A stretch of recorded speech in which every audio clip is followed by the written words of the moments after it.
Tu as envie de développer et de vivre de ta conciergerie? Tu es au bon endroit. Je m'appelle Vanessa Guérin et chaque semaine, retrouve-moi sur le podcast La Conciergerie pour un nouvel épisode en solo ou accompagné. Que tu sois totalement débutant ou expérimenté, apprends les meilleures stratégies pour développer une conciergerie à succès sans sacrifier ton temps. Bon épisode! Bonjour à tous et bienvenue dans l'épisode 112 du podcast La Conciergerie. Alors aujourd'hui, on va parler de positionnement. Faut-il prospecter d'une manière différente selon le secteur et la cible de clients que l'on vise? L'invité du jour est Maxime, cofondateur de Macom.imo et hôte du podcast Le Triplex. Spécialiste en marketing, il nous donne des conseils sur les stratégies à adopter selon la cible. On parle de discours commercial, d'études de marché, de communication et de ciblage géographique. Un épisode essentiel pour définir ou redéfinir sa vraie valeur face à un prospect. Avant de démarrer cet épisode, je voulais vous rappeler que je mets aussi beaucoup de conseils et d'astuces sur l'Instagram La Conciergerie Podcast. Alors si vous n'êtes pas encore abonné, allez-y tout de suite vous abonner. Enfin, du moins après l'épisode. Autre info, si vous écoutez le podcast en audio, vous l'écoutez sur une plateforme de podcast, que ce soit Apple Podcasts, Spotify ou Deezer, il vous est possible maintenant depuis un petit moment, de mettre des notes. Alors n'hésitez pas, ça fera gagner en visibilité le podcast. Et si vous le regardez sur YouTube, eh bien vous pouvez toujours vous abonner. Ça fera aussi remonter un petit peu la chaîne La Conciergerie Podcast. Et ça me permettra de toujours animer ce podcast et vous donner toujours plus de valeur. Alors si vous l'appréciez, eh bien moi ça me fera très plaisir que vous mettiez une note. Sans plus attendre, passons à l'épisode du jour. Bonjour Maxime, bienvenue sur le podcast La Conciergerie. Je dis tout le temps bienvenue par habitude, mais en fait tu es déjà venu sur le podcast en mai 2023 exactement, c'était l'épisode 30. Tu nous expliquais comment on se fait connaître dans sa ville quand on démarre de zéro. Aujourd'hui, c'est un autre sujet. Donc, est-ce que, vu que ça fait un petit moment maintenant, est-ce que tu peux te présenter, expliquer un peu ton expertise aujourd'hui et ensuite on entamera le sujet du jour. Ça marche. Bonjour déjà Vanessa. Merci pour cette nouvelle invitation. Ça fait très plaisir de revenir dans le podcast de référence pour la conciergerie, un podcast que j'estime beaucoup. Moi c'est Maxime, je suis le cofondateur de Macom.imo, une agence dédiée une agence marketing dédiée à la location courte durée. Donc on accompagne tous les professionnels de la location courte durée pour leur fournir les outils et les stratégies nécessaires pour développer leur activité. Puis à côté de ça, je suis co-hôte d'un podcast également sur la location courte durée qui s'appelle Le Triplex, où on a l'objectif de participer à la professionnalisation du secteur de la location courte durée en apportant un maximum de contenu à forte valeur ajoutée. Donc on s'adresse un peu comme toi aussi aux conciergeries, mais plus globalement à toutes les parties prenantes de la location courte durée, et c'est un super complément je trouve, parce que même ceux qui sont pas en conciergerie, quand ils viennent t'écouter, ils ont plein de tips. Ceux qui font de la conciergerie qui viennent nous écouter, ils ont une petite peut-être plus la vision des propriétaires, et j'aime beaucoup cet environnement qui nous permet à tous de grandir. Donc merci vraiment pour l'invitation, je suis très heureux d'être là aujourd'hui. Le plaisir est partagé parce que je suis aussi intervenue sur le Triplex, qui était anciennement un esprit Airbnb. Voilà, et prochainement, je repasse. On ne sait pas trop comment vont sortir les épisodes. Peut-être ce sera pas tout à fait en même temps. Mais c'est vrai que le Triplex, je l'écoute aussi, puisqu'il y a pas mal de sujets intéressants et des sujets qui touchent à la location courte durée et donc qui intéressent forcément les auditeurs du podcast La Conciergerie, qui sont principalement des conciergeries en devenir ou des conciergeries depuis quelques années déjà. Donc, ça fait un très bon complément d'écouter les deux. Passons au sujet du jour. Aujourd'hui, on va parler marketing, finalement, puisque c'est ton expertise. On va parler, finalement, de comment se positionner en tant que conciergerie. Je te laisse introduire le sujet, puisque c'est toi qui es expert sur ça, justement. Je te remercie. Nous, l'idée, en fait, sur cet épisode, c'est de partager une vision par rapport à ce qu'on appelle en marketing le positionnement, c'est-à-dire choisir comment on va travailler, qui on va toucher, à qui on va s'adresser pour vendre nos services. Nous, on le voit trop souvent parce qu'on accompagne beaucoup de petites conciergeries, que ce soit par l'agence ou dans le cadre du podcast. On a beaucoup de conciergeries et de créateurs de conciergeries.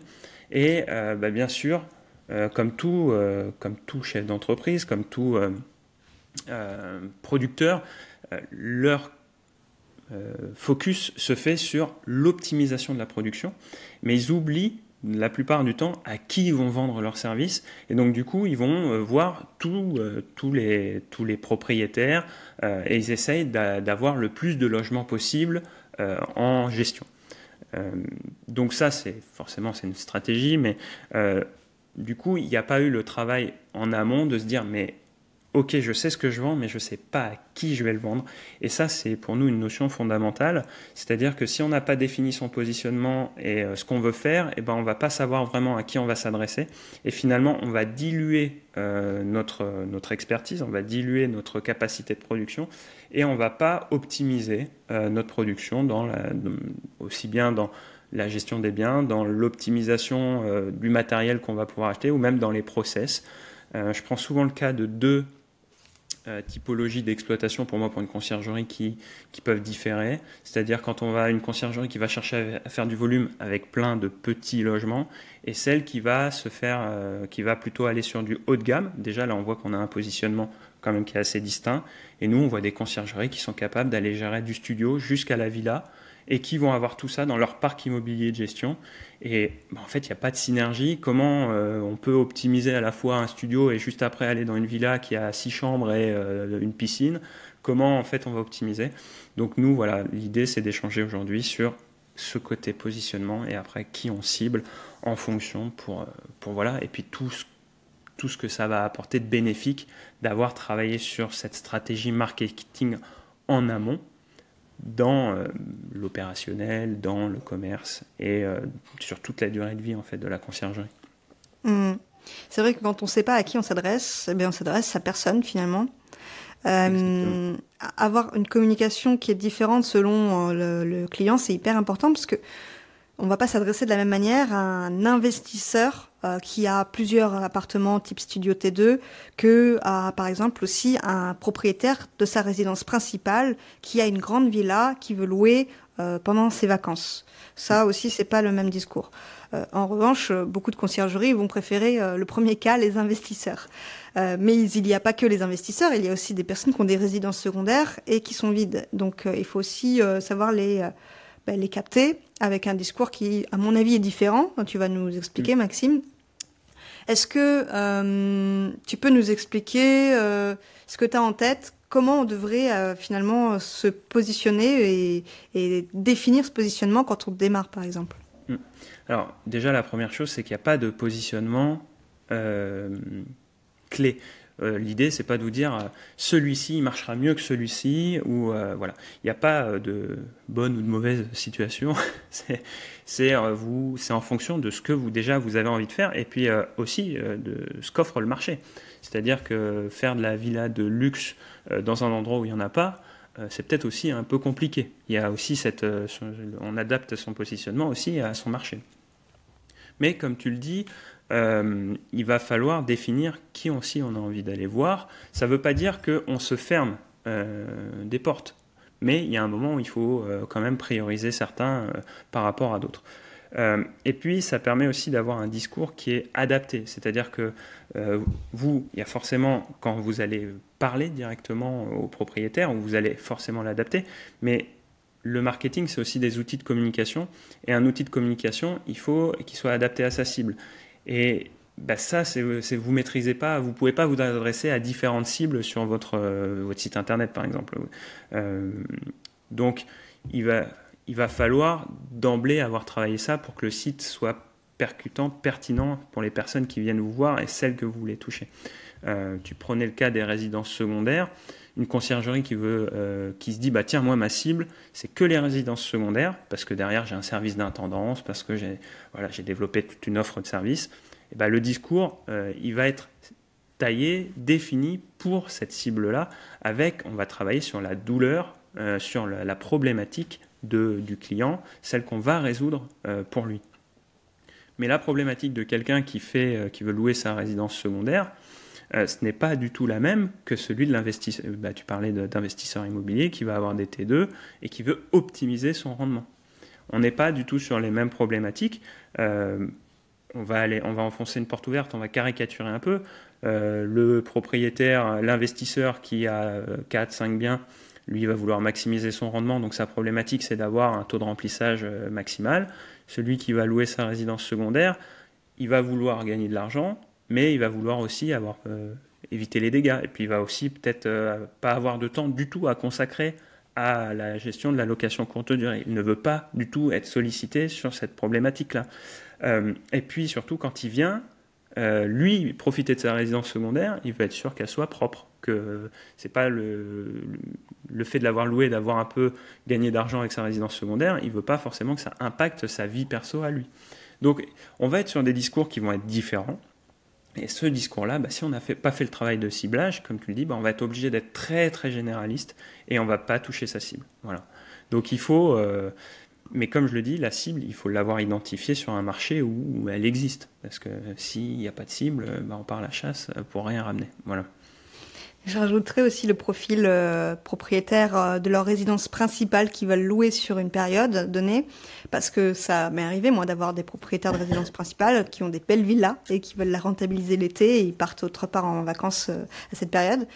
Eux, ce qu'ils recherchent, c'est d'être rassurés, qu'il n'y ait pas de problème dans leur logement, qu'ils ne soient pas abîmés, qu'on puisse vérifier les voyageurs. Et c'est vraiment 3 profils de propriétaires différents. Et donc, le discours, comme tu disais, n'est pas le même. Tu dirais qu'il faut commencer par quoi pour le positionnement, mis à part le discours, finalement? Alors, pour moi, pour le positionnement, la première étape, c'est c'est quand on fait son étude de marché, et c'est de se dire, ok, j'ai identifié on va segmenter son marché, donc on va définir des groupes de clients potentiels, et on va se dire, moi en fait j'ai envie de toucher tel groupe, tel segment de marché. Donc là, on fait sa segmentation en marketing, et puis après on fait son ciblage, c'est-à-dire que je cible tel segment de mon marché. Quand j'ai défini ma cible, c'est là que je vais définir quel positionnement je vais adopter, c'est-à-dire, je veux toucher des villas, donc je vais adopter un positionnement plutôt conciergerie premium, et après je vais décliner tout, que ce soit le discours, mes argumentaires, parce que ça on n'en parle pas. J'ai rarement vu quelqu'un travailler son argumentaire, pourtant quand vous allez dans une grande boîte, les commerciaux, ils ont, il y a un service qui est fait pour ça, mais quand il y a un nouveau produit qui sort, on leur sort la fiche des bénéfices, et des caractéristiques et des bénéfices clients.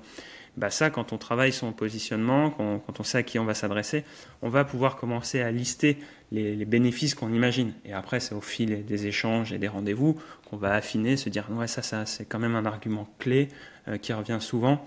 Mais après, ça dépend aussi de comment se déroule l'entretien. Mais on va identifier des choses clés et après, on va travailler des accroches, des discours qu'on va pouvoir retranscrire sur des supports de communication, que ce soit des sites internet, que ce soit des flyers, que ce soit des brochures. Mais si vous prenez une brochure et que vous écrivez juste conciergerie à Ville, je sais pas moi, conciergerie à Perpignan, conciergerie à Brest, c'est très bien, on sait ce que vous faites, mais on ne sait pas pourquoi vous le faites, on ne sait pas quel problème vous résolvez. Vous regardez aujourd'hui la plupart des pubs, ça doit être très inspirant pour vous, ok, mais quand je viens, j'achète, je prends un Karcher par exemple, j'achète pas un nettoyant haute pression, eau chaude, eau froide. Non, j'achète quelque chose qui va me permettre de nettoyer ma terrasse. J'achète pas un produit, j'achète la solution à mon problème. Donc en fait, le premier truc, c'est de se dire comment je présente ma solution au problème de ma cible. Voilà. Et après, on développe tout le discours qui va derrière, les argumentaires. Mais c'est pour ça que je te disais en début d'épisode, ce travail c'est vraiment un travail préalable et tout va en découler derrière. Ça ne veut pas dire que c'est figé dans le marbre. C'est évolutif au fil des apprentissages, au fil de la direction qu'on veut donner à son entreprise, parce qu'on peut commencer avec un certain positionnement et le faire évoluer au fil du temps. C'est marrant que tu prennes l'exemple du flyer, parce que moi-même, j'ai fait des flyers. J'ai pas fait cette erreur de mettre conciergerie juste et ma ville. J'ai mis conciergerie ma ville, effectivement, mais j'ai mis une phrase un peu accroche. Tu me diras si elle est bien ou pas, d'ailleurs. J'avais Vas-y. mis gagner du temps et de la tranquillité d'esprit et partez enfin en vacances. Parce que je visais finalement des propriétaires qui voulaient... bonne question, du coup je m'étais pas dit qui je visais, mais je savais que je leur apportais de la tranquillité d'esprit. Ben, ça, je vais préciser quand même par rapport à qui tu cibles, tu peux rester large parce que tu peux aller du studio jusqu'au T4, tu sais à peu près toi ce que tu vas toucher. euh, Tu peux rester large, on n'est pas obligé de se nicher dans un secteur parce que la niche, il faut qu'elle soit aussi viable, hein. Ça, c'est Mm. un travail sur une niche, c'est super, mais il faut arriver à la toucher, il faut que la niche soit assez grosse. Donc voilà, donc il y a aussi quand même des discours, il faut qu'ils soient assez intéressants.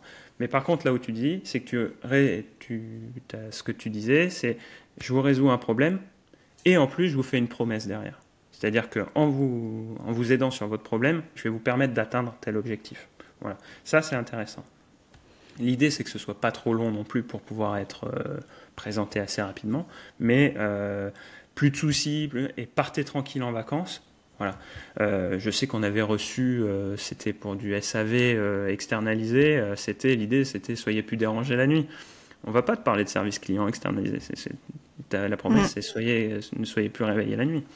Ouais. Tu vois, alors, c'est un éternel travail. Même moi qui suis au cœur du réacteur, c'est mon boulot.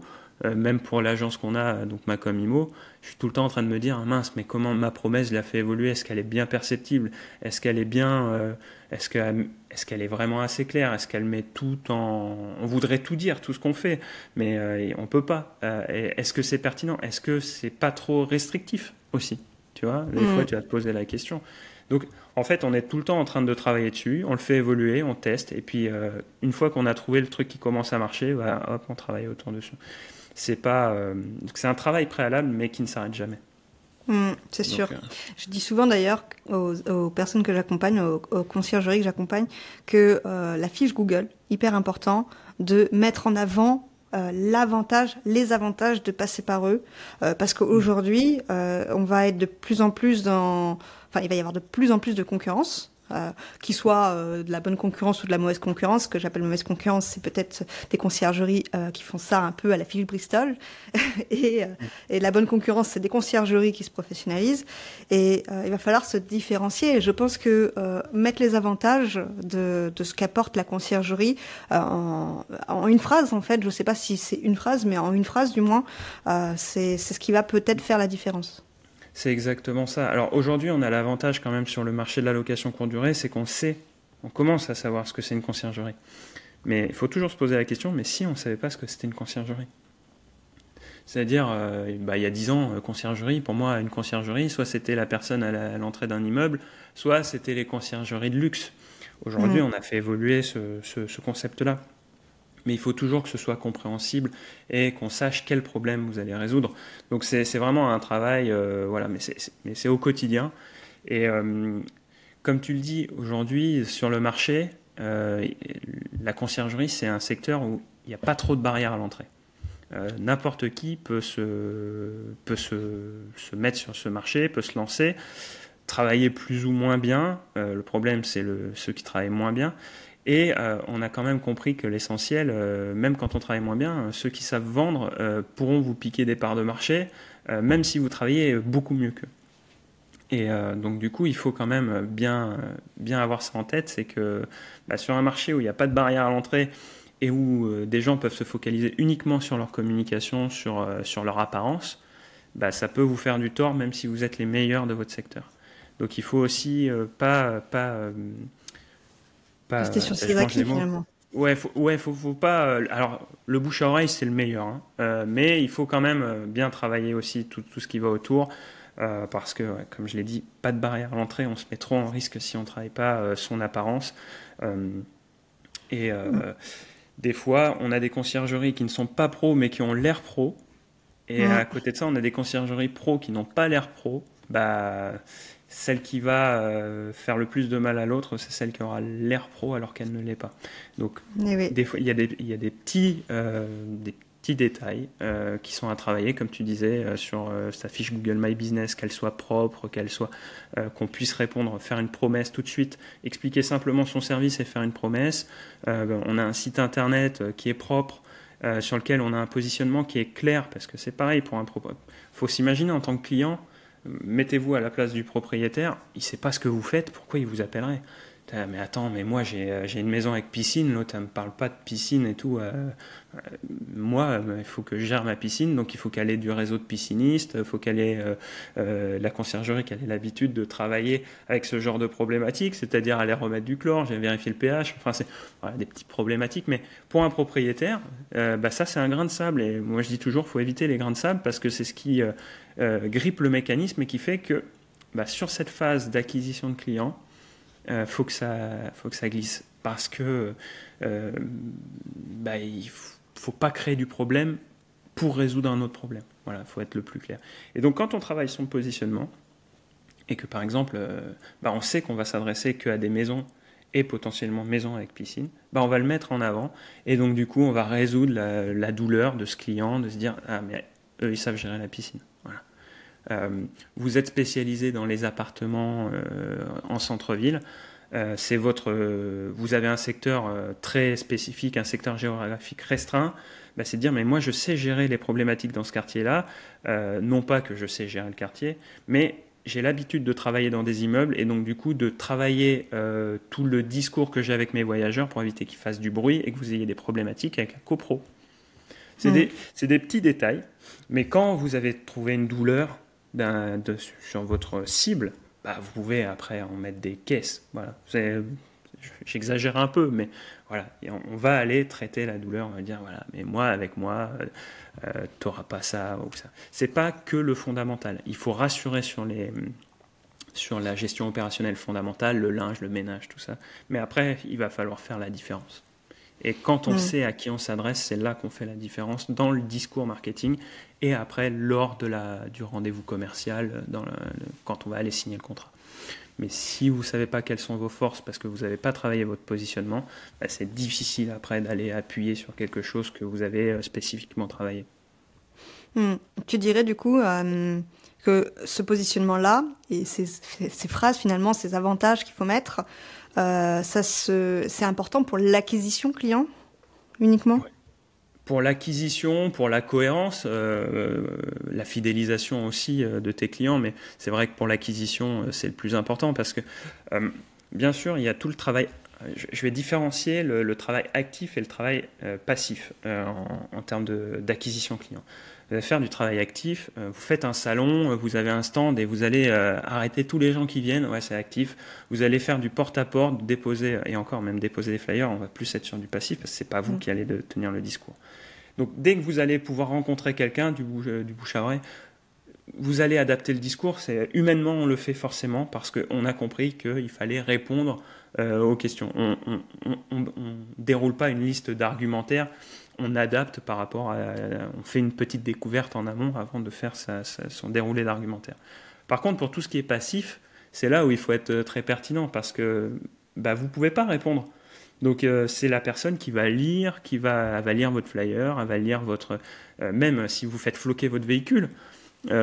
Si c'est pas clair sur le flocage, en fait le flocage sert à rien. Vous aurez qu'à regarder les véhicules floqués qui passent autour de vous. Il y a des fois où vous dites mais qu'est-ce qu'il fait celui-là? Il fait du placo, il fait de la rénovation de maison, il fait de la plomberie, tu sais pas. Il y en a, ils mettent tellement de trucs, tu sais pas ce qu'ils font. Est-ce que tu te dirais je vais le prendre en photo au cas où ça m'arrive un jour, ça a l'air pas mal, tu vois? En fait, c'est tout ça. Sur la communication passive, celle où vous n'êtes pas directement en lien avec le client et c'est où lui va se faire sa propre idée, c'est là où il faut être hyper pertinent.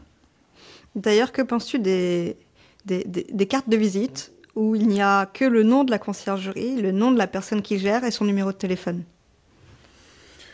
C'est déjà un bon début. C'est déjà un bon début. Ça permet... déjà, il y a un support. Tu peux mettre l'avantage aussi là, sur les cartes de visite? Ouais, tu peux profiter d'avoir le dos de la carte de visite pour mettre ta promesse. ta promesse, comme tu disais tout à l'heure, j'allais dire moins d'emmerdes, plus de vacances. Voilà, parce que ça c'est pareil. Est-ce que toi tu étais parti sur ça, t'en as qui vont promettre de la rentabilité, t'en as qui vont. Mais ça dépend de ta cible. Qu'est-ce que tu vas promettre de la rentabilité à quelqu'un qui veut juste de la tranquillité? Tu vois, donc il faut aussi identifier quelle cible, parce que il y a un moment, il faut c'est choisir, et choisir c'est renoncer, donc on peut pas tout mettre. Donc la promesse, mais sur une carte de visite, oui, on peut la mettre au dos, surtout si vous êtes spécialisé dans quelque chose, si vous avez choisi notamment une niche, villa avec piscine, pour reprendre quelque chose de très caricatural, mais c'est conciergerie, je sais pas. Toi, c'était Vignaume, et tu mets dessous spécialiste des villas avec piscine dans le secteur 2. Il n'y a pas forcément de promesse là, mais au moins c'est très très clair sur ce que tu fais. Tu vois, il faut, parce que si le gars il a 4 cartes de visite, il faut que la tienne a quand même. Ah oui, celui-là c'est celui qui faisait. Voilà. Qui me faisait gagner qui pouvait me permettre de partir en vacances. C'est exactement ça. Donc voilà, il faut. Et après, dans le positionnement que vous allez travailler, vous allez aussi pouvoir travailler le ton, c'est-à-dire comment vous adressez à vos clients. Vous allez le voir, aujourd'hui, il y a des marques qui vont tutoyer leurs prospects. Il y en a d'autres qui vont les vouvoyer, d'autres qui vont. Pourrait prendre rien que les banques. Les banques, c'est un super exemple. Vous allez avoir des banques, Société Générale, Crédit Lyonnais, LCL, j'ai l'impression d'être un vieux quand je dis ça, Caisse d'épargne, vont s'adresser de manière très institutionnelle, le vouvoiement. Alors le pire, c'est si on va sur les banques encore plus haut de gamme. Puis après, vous avez les banques en ligne, qui vont avoir un ton beaucoup plus direct, limite familier, voire du tutoiement. Ouais, parce que du coup, on va se différencier, parce que notre cible n'est pas la même. Une cible plus jeune, plus dynamique. C'est ça. C'est ça, ouais. Je prends HSBC, alors qu'il n'existe plus, mais qui ciblait forcément des hauts patrimoines. Il fallait voilà, y a un standing. Mettre les formes. Voilà. Et là, si je vais toucher HSBC qui demain dirait salut, tu veux venir ouvrir un compte chez nous, on t'offre 100 €. Si leur clientèle a un patrimoine d'1 million d'euros, qu'est-ce qu'elle s'en fout d'ouvrir un compte pour gagner 100 €? Par contre, la cible de Boursorama, Fortunéo, des choses comme ça, pour ne pas les citer, ça correspond plus. Voilà. Donc, moi, ce que je conseille souvent sur ces sujets marketing, c'est d'être hyper ouvert et de regarder ce que font les grandes marques. En location courte durée, un des premiers conseils que j'avais entendu, c'était pour vous implanter, regardez où sont les hôtels, ils ont forcément fait des études de marché. Mais sur le marketing, c'est exactement pareil. Regardez ce que font les hôtels, parce que eux, ils ont des panels consommateurs, ils font des études de cas, ils ont des stratégistes marketing. Donc regardez ce qu'ils font, et ça vous permettra de vous adapter. Il y a un cas d'école que je cite souvent, c'est le cas du groupe Accor. Vous regardez comment ils ont travaillé le positionnement de chaque marque du groupe. Vous avez Ibis Budget, l'Ibis Style, vous avez le Mercure, Novotel, et vous regardez comment ils s'adressent chacun à leurs clients, et vous pouvez vous dire, tiens, comment moi je peux faire le parallèle avec ma conciergerie, et de me dire, en fait, moi je vise un segment de gamme, je vais regarder ce que fait Accor sur son segment de gamme. Ah ouais, d'accord, il travaille comme ça. Bon, comment moi je peux l'adapter à ma conciergerie? Je trouve qu'Accor, c'est un cas d'école parce qu'en plus on est sur le secteur de l'hébergement, et vous allez pouvoir vraiment travailler là-dessus par rapport à ça. Ouais, super conseil, ok. Du coup, est-ce que tu as des exemples? Partons sur une conciergerie qui voudrait faire du haut de gamme. Est-ce que tu as des exemples de où est-ce qu'elle doit mettre des promesses déjà dans un premier temps, et comment elle pourrait positionner tout ça, et quel serait le discours? Tu as des exemples ou pas? Alors moi j'ai le discours, on a accompagné un client sur la ville de Tours, où lui il vise du très haut de gamme sur sa conciergerie, donc il vise pas du volume, tu vois. L'objectif pour lui, c'est, je pourrais plus te dire en nombre de biens combien il en voulait, mais ce qu'il veut, lui, c'est pas avoir un gros volume de biens, parce que ce qu'il veut faire, c'est un service ultra premium pour les voyageurs. Et c'est comme ça que son modèle économique aussi va tourner. Puisque attention, quand on parle de ciblage, il y a le modèle économique qui va derrière. Si vous faites du volume, si vous ciblez les studios, il va forcément vous falloir du volume parce que derrière les commissions sont moins élevées, donc vous allez devoir avoir beaucoup plus de biens. Et donc lui, sa promesse, c'était de faire du premium, c'est-à-dire il transformait des logements qui étaient plutôt standards en version plutôt très qualitative. Et lui, sa promesse aussi, c'était de pouvoir attirer la clientèle de voyageurs qui va consommer du premium. Et donc du coup, tout le monde est gagnant parce que lui, il prend sa commission sur un service premium et le voyageur et le propriétaire, lui, il a un chiffre d'affaires qui est augmenté par rapport à un nouveau positionnement de ses biens.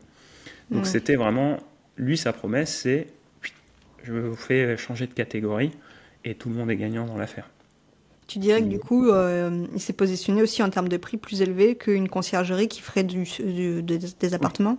Ah oui, clairement, lui, ses commissions sont plus élevées, il a un modèle économique qui est différent des conciergeries classiques, mais c'est pareil, moi je vois des conciergeries qui veulent faire du volume, mais qui s'éparpillent géographiquement.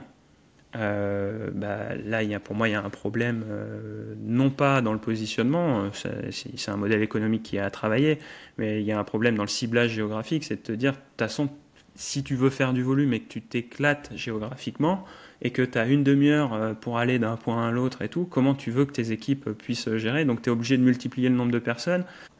Du coup, quand vous partez sur une stratégie de volume et de petits logements et que du coup les commissions ne seront pas forcément élevées, si vous éclatez géographiquement, vous allez devoir avoir beaucoup plus de personnel de ménage. Et donc dans l'idée, ce serait de plutôt cibler localement pour optimiser les déplacements de vos équipes. Et ça, le marketing, je ne vais pas dire que ça va être la clé, mais ça va être une des solutions pour travailler ce ciblage géographique, notamment dans votre promesse en disant je suis le spécialiste du quartier machin, et dans la promesse on va pas dire moi mon avantage c'est que mes équipes de ménage sont tout au même endroit, mais c'est de dire je le connais tellement bien que je vais pouvoir ajuster les prix, je vais pouvoir ajuster je vais pouvoir tous les avantages que vous allez pouvoir décliner par rapport à cette connaissance géographique, je vais pouvoir mieux accompagner les voyageurs. On parlait de gestion de prix, je vais pouvoir intervenir plus vite en cas de pépin, parce que du coup, là c'est un peu...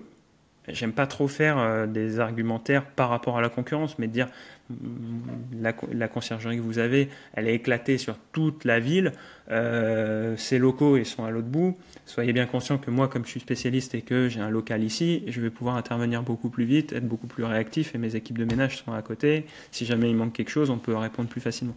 Et donc, le marketing, c'est utiliser les atouts opérationnels qu'on a et les mettre en valeur aussi. C'est pas que de la flûte, parce que pour beaucoup le marketing, la communication c'est de la flûte, mais non, c'est la mise en avant de caractéristiques opérationnelles qu'on a.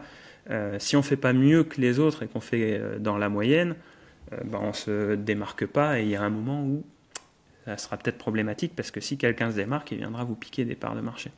Ouais, l'objectif du marketing, c'est pas de faire du pipeau et de vendre du rêve. Là, l'objectif, c'est... Alors, ça dépend. Il y en a... Moi, c'est pas partie de mes objectifs. Pour moi, le marketing, ma définition du marketing, c'est faire vendre. Voilà. Après, il y en a plein d'autres définitions, mais moi, chaque action qui est portée par le marketing, son objectif final, c'est d'avoir un impact sur le chiffre d'affaires. Donc, si on mène une action et qu'elle n'a pas d'impact sur le chiffre d'affaires, on arbitre. On regarde vraiment qu'elle n'a pas d'impact, même indirect, et on la supprime s'il n'y a pas d'impact. Mais quand on met en place un site internet, quand on accompagne nos clients pour un site internet, l'idée, c'est de la visibilité, de faire de l'acquisition client, de créer de la notoriété de marque, et puis pourquoi pas de la valorisation d'entreprise aussi, parce que derrière, si vous avez une marque forte, un positionnement clair, que du coup, vous avez un roulement naturel de nouveaux prospects, que ça vient compenser le turnover naturel de clients qui partent, quand vous voulez vendre votre activité, quand vous voulez la céder, vous avez aussi quelque chose, il y a un marketing percutant. C'est très simple, si quelqu'un veut acheter votre entreprise, soit il veut un truc qui roule, soit c'est un truc à perfectionner. Si c'est un truc qui roule, il va se dire, dans tant de temps, il faut telle durée pour avoir mon retour sur investissement. Mais sinon, il va se dire, moi je vais l'acheter à la baisse parce que derrière je vais tout péter parce que j'ai vu telle problématique. Et en fait, le marketing, c'est le premier truc qu'on voit. Et s'il n'y a pas un bon marketing, ça va tout de suite dévaloriser l'entreprise en elle-même. Parce que s'il n'y a pas de marketing, on ne fait pas d'acquisition client. Aujourd'hui, très peu de boîtes se prévalent de travailler sans marketing. Il n'y en a quasiment pas aujourd'hui sur le marché qui travaillent sans marketing. À pas confondre marketing et communication, parce qu'on peut me dire Zara ne fait pas de communication. Oui, mais Zara a un marketing fort aujourd'hui. La marque est identifiée, on sait ce qu'elle propose, on sait quel positionnement elle a adopté.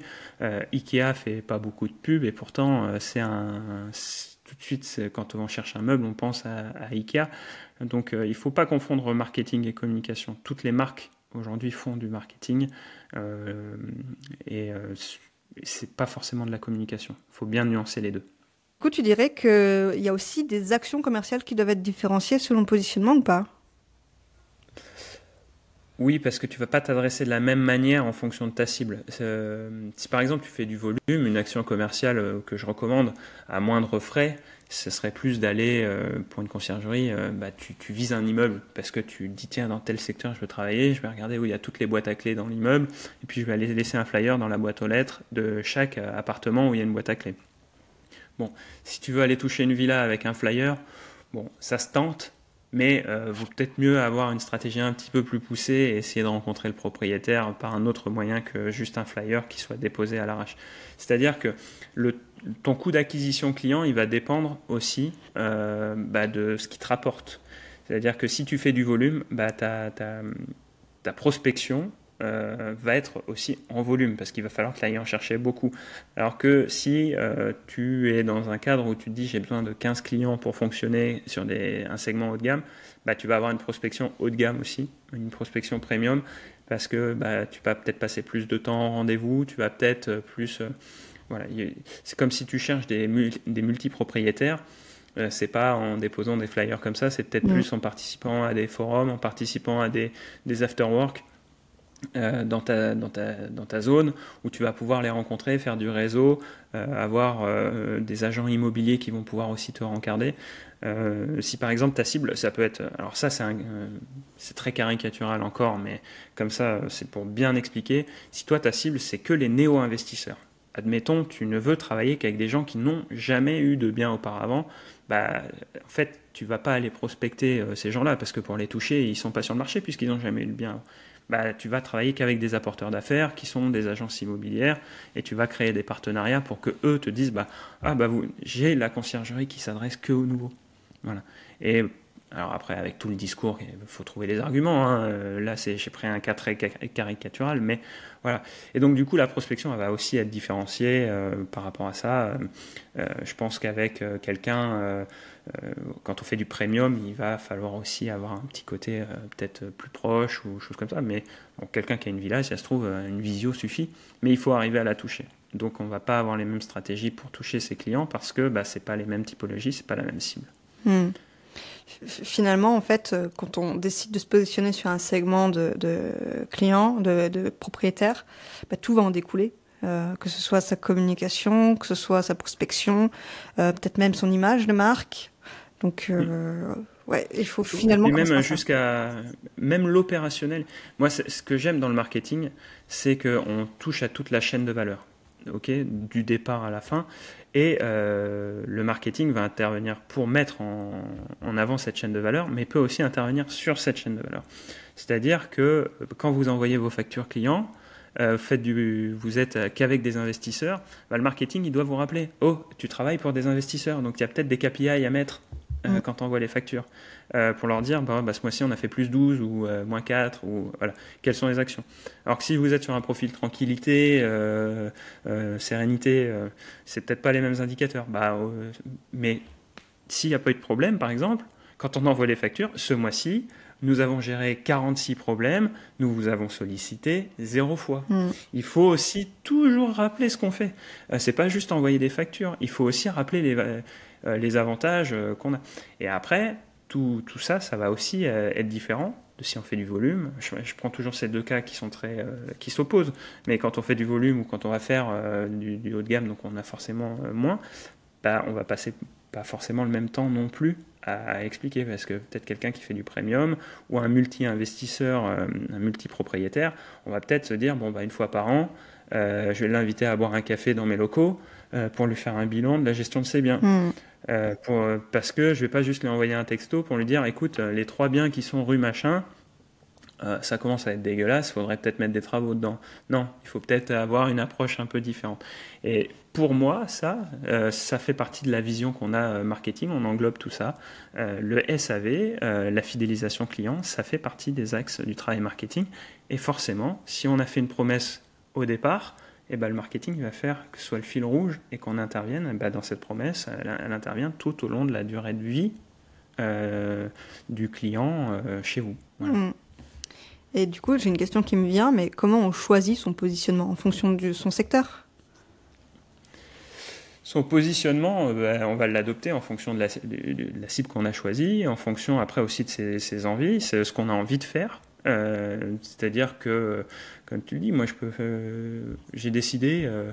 alors, vous pouvez prendre les transports aussi, ça marche très bien comme modèle. Vous savez, Air France, quand ils ont lancé il y a quelques temps une offre différenciante, ils voulaient toucher les jeunes. Ils n'avaient pas du tout le même ton que Air France classique. Donc en fait, ça aussi, c'est un choix. C'est de se dire, je touche telle cible, mais j'ai envie de leur parler de telle manière. J'ai envie d'adopter telle façon de faire, tel produit. Et donc c'est aussi savoir faire la différence. Et des fois, c'est là où on parle d'être disruptif dans sa communication. Donc on va pouvoir aussi se dire comment j'ai envie de leur parler. C'est comme il y a des gens... Vous avez envie de faire du premium, ok, vous faites du premium, mais il y a des gens qui vont soit aller sur du premium classique, et puis il y en a d'autres qui vont dire, tiens, non, je vais parler différemment à mes clients premium, je ne vais pas forcément avoir le discours banque d'affaires, je vais peut-être avoir un discours un peu différenciant, très classe, très feutré, mais je n'ai pas envie d'aller dans les trucs que tout le monde fait. Voilà. C'est aussi ça, hein. Si vous vous faites du premium et il y a déjà 2 conciergeries premium dans votre secteur, regardez ce qu'ils font et faites pas pareil. Ouais, c'est sûr. C'est dans le choix du positionnement, c'est un élément qu'on n'a pas abordé, mais regardez aussi ce qui se fait sur le marché, parce que si vous adoptez le même positionnement que tout le monde, finalement vous vous noyez dans la masse. Donc il faut bien travailler ça pour bien travailler sa cible et adopter un positionnement qui soit efficace auprès de sa cible, mais qui soit différenciant. C'est extrêmement important. Ok, je vois. Hyper intéressant en tout cas, toutes ces astuces que tu nous as données, tous ces conseils. Est-ce qu'il y a quelque chose dont on n'a pas parlé et que tu aurais voulu dire, tu aurais voulu partager ? Je peux vous partager d'expérience parce que c'est un petit retour d'expérience. Aujourd'hui, moi j'ai accompagné via l'agence Macomimo qu'on on a accompagné plus de 500 pros de la location courte durée. Et nous, on a remarqué un truc, c'est que ce travail de marketing, il n'est pas forcément fait en amont. Et on l'a remarqué parce que c'est quand on nous commande un site internet, par exemple, les gens sont obligés de se poser dessus. Tu vois, se dire « Ah ouais, mais qu'est-ce que je marque sur mon site, en fait ?» Je ne me suis jamais posé la question. Moi, je fais de la conciergerie, j'ai choisi les bons outils, j'ai le bon linge, j'ai mes prestataires de ménage, mais je ne me suis jamais posé là-dessus. En fait, moi, j'ai réalisé un truc, c'est qu'on pouvait commencer sans avoir travaillé ça et se dire je travaille avec une agence marketing, et ça va me guider dans la mise en place, dans le choix de mon positionnement. C'est pas eux qui vont le faire à ma place, mais en fait par les process, quand ils vont me proposer un site internet, qu'ils vont me proposer de travailler sur un flyer, ça va me guider, ça va m'aider parce que eux ils ont l'expérience et je fais confiance aux gens qui ont l'expérience pour travailler sur les sujets que eux maîtrisent. C'est comme quand vous faites appel à un avocat pour choisir les statuts de votre société, vous avez vos objectifs, mais derrière vous écoutez l'expertise de la personne que vous consultez pour qu'il puisse vous dire par rapport à tes objectifs, il faut que tu choisisses ça, ça ou ça. En marketing, c'est un peu pareil, nous on a un peu cette vision-là, c'est de se dire tes objectifs c'est ça, voilà ce qu'on peut te proposer en termes d'outils et adapte tes objectifs dans l'outil et tu vas voir, ça va te faire un fil conducteur pour travailler tout ton discours. Donc bien écouter les conseils et puis un autre conseil que je donnerais c'est une redite un peu de ce qu'on a dit durant l'échange, mais regarder ce qui se fait autour de soi, bien sûr la concurrence, bien sûr dans les autres villes, mais regardez aussi d'autres secteurs d'activité. On a parlé de l'hôtellerie, on a parlé du transport, puisque c'est à peu près la même typologie de client final. Mais vous pouvez regarder maintenant même les boulangeries. Regardez les boulangeries, la différence entre la petite boulangerie de quartier et Marie Blachère ou Ange, et vous allez voir les différences qu'il y a dans leur marketing et vous allez comprendre ce que vous pouvez appliquer pour votre propre business de conciergerie. C'est hyper intéressant de voir comment une petite boulangerie de quartier travaille pas forcément son marketing parce qu'elle est implantée depuis toujours, et puis dès qu'il y a un gros mastodonte qui se met à côté, qu'est-ce qu'ils font pour leur piquer des parts de marché? Voilà.